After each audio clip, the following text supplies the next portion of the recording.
ओम गणेश। कर्मकांड बाय आनंद पाठक में आप सभी का मैं सहृदय स्वागत करता हूँ।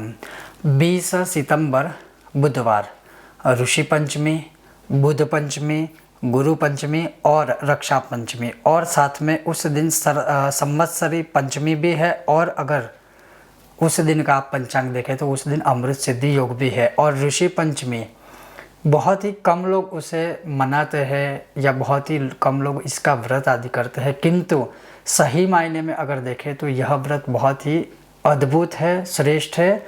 और कुछ कामना की बात अगर हम न करके सीधा ये बात करें कि हम ये जो भी जितने भी वेद, पुराण, संस्कृत, शास्त्र या हमारी परंपराएं हैं वो किसकी देन है?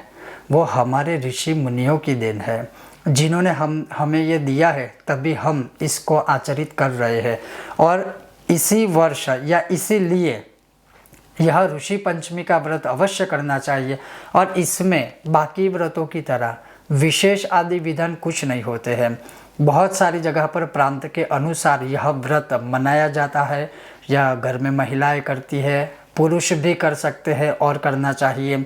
तो विशेष विस्तार से ना कह के केवल एक विधान तो अवश्य 1 मिनट का 1 चम्मच जल से हर कोई कर सकता है। अगर एक प्रकार से कहे तो हम हमारे ऋषि मुनियों के ऋषि पंचमी के दिन खास करके सप्त ऋषि को धन्यवाद प्रकट करते हैं कि आपने हमें इतना अमूल्य यह जो शास्त्र रूपी, संस्कार रूपी, संस्कृति रूपी, सनातन रूपी जो यह धन दिया है, उसके लिए हम उन्हें धन्यवाद करते हैं। और किससे?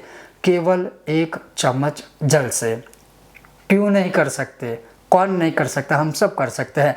तो आज मैं आपको वही सुनाने वाला हूँ कि अगर ऋषि पंचमी का संपूर्ण व्रत कुछ भी न कर पाए तो केवल 1 जल भरा हुआ कलश या 1 चम्मच जल से भी आप इन ऋषि मुनियों को अर्घ्य दे सकते हैं।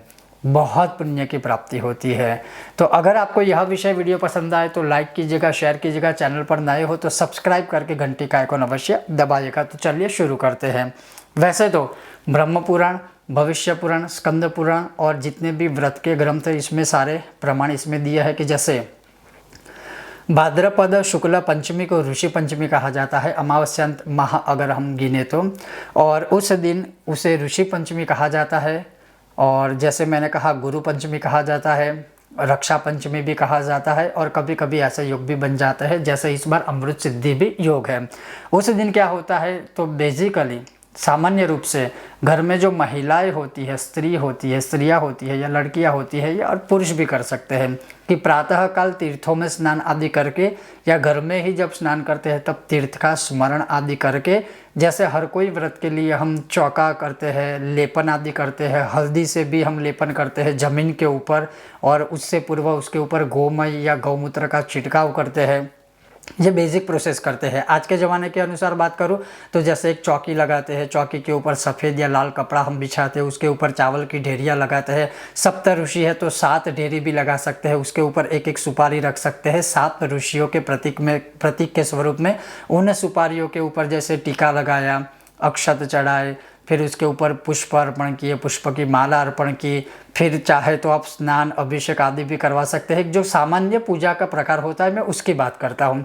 तो इस प्रकार से भी आप कर सकते हैं। लेकिन अगर ये नहीं भी कर पाए, केवल यह श्लोक बोलकर 7 ऋषि मुनियों का स्मरण करके 1 चम्मच भर के केवल जल आप किसी भी पात्र में छोड़ दीजिए, अर्घ्य समर्पण कर दीजिए।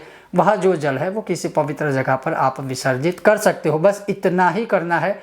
इस वर्ष 20 सितंबर बुधवार के दिन यह ऋषि पंचमी का व्रत है। अब जब आप 1 चम्मच भर के जल पकड़ते हो, या कलश में भी चाहे तो अधिक जल भर के आप अर्घ्य दे सकते हैं किसी पात्र में, और अगर खुली ज़मीन है, खुली जगह है तो वहाँ पर भी आप दे सकते हैं। और उस समय आपको केवल यह एक श्लोक बोलना है। वो कौन सा? वो ये है, ओम कश्यपो अत्रिर्भरद्वाजो विश्वामित्रोऽथ गौतमः जमदग्निर्वसिष्ठश्च सप्तैते ऋषयः स्मृताः दहन्तु पापं मे सर्वं गृह्णन्त्वर्घ्यं नमो नमः।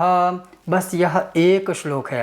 अब इस श्लोक में हमने कहा कि कश्यप, अत्रि, भरद्वाज, विश्वामित्र, गौतम, जमदग्नि और वशिष्ठ, यह जो 7 ऋषि मुनि है, जिसका स्मृति करके, चिंतन करके, ध्यान करके, स्मरण करके, याद करके हम दहंतु पापम में सर्व, मेरे सभी पापों का, जो पाप अनजाने में हुए हैं, जानबूझकर हुए हैं, काया से हुए हैं, वाचा से हुए, मन से हुए, जो भी पाप हुए हैं, उन सब का विनाश हो, वह सभी पाप जल जाए, भस्मीभूत हो जाए। इसके लिए हे सप्त ऋषि, मैं आपको यह अर्घ्य समर्पित कर रहा हूँ या कर रही हूँ। बस इतना ही करना है और कुछ भी नहीं करना है। और अगर कोई व्रत आदि करता है तो उसे पूरा, हर साल व्रत करते होंगे, उन्हें तो पता ही है कि उस दिन जो भी ज़मीन में बिना बोई हुई कोई भी फसल है और ख़ास करके सब्जियां लिखा हुआ है कि उसका आहार लेना चाहिए अगर कोई व्रत करते हैं। तो यहाँ पर मैं पूरे व्रत की बात नहीं कर रहा हूँ, संक्षिप्त में ही जैसे शुरुआत में बताया वही है। लेकिन अगर कुछ भी नहीं कर पाए तो अवश्य हमें हमारी इन सप्त ऋषि मुनियों को अवश्य धन्यवाद तो प्रकट करना चाहिए, वो भी 1 चम्मच मात्र जल से। तो 20 सितंबर बुधवार ऋषि पंचमी के दिन अवश्य हमारे ऋषि मुनियों का स्मरण कीजिए और उन्हें अर्घ्य समर्पित कीजिए। ये था आज का एक संक्षिप्त लेकिन महत्वपूर्ण विषय और वीडियो।